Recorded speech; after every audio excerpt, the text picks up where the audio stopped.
Hello everybody, welcome back to our Reset Info channel. In today's video, I'll show you how to fix touchscreen not responding on your OUKITEL WP300.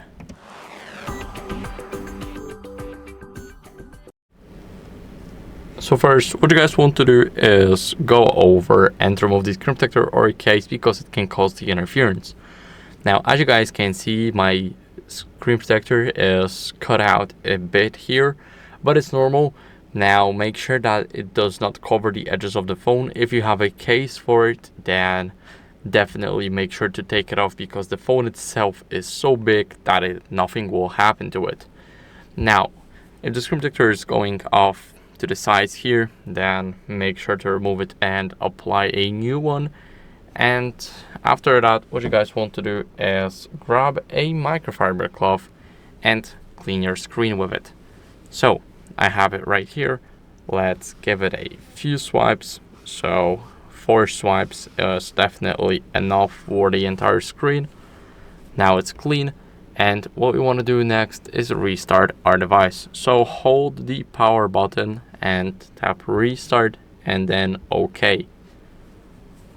Now that also made the fingerprints here, so I'll just get rid of them. And now we're waiting for the phone to restart, so I'll see you guys in a second. Now after the restart, what we want to do is we want to enter the password if you have one, and after that we want to update our software. So go to settings, now swipe down until you see system, and here click system updates. Here we want to check if our system is up to date. You can double check it right here by tapping on check for update button. And if you do have an update, you will see a button at the bottom to download and install it. Now, as a last resort, what we want to do is we want to perform a factory reset. So let's go to reset options, also in the system, and click erase all data. Now, this will, as you guys can see, erase everything from our storage, so like our drive.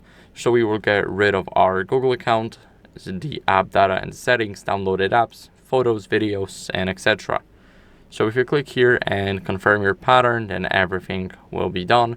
And after the reset, everything should go back to normal. Of course, you can back up your device right here. So you can just turn on the backups. Of course, I need to sign in, but still you can turn on the backups here for everything like your device data and photos and videos. So no worries, you won't lose anything. So that's it for the video. I hope it was helpful. If it was, then leave a like, subscription, and a comment, and I'll see you in the next one. Bye.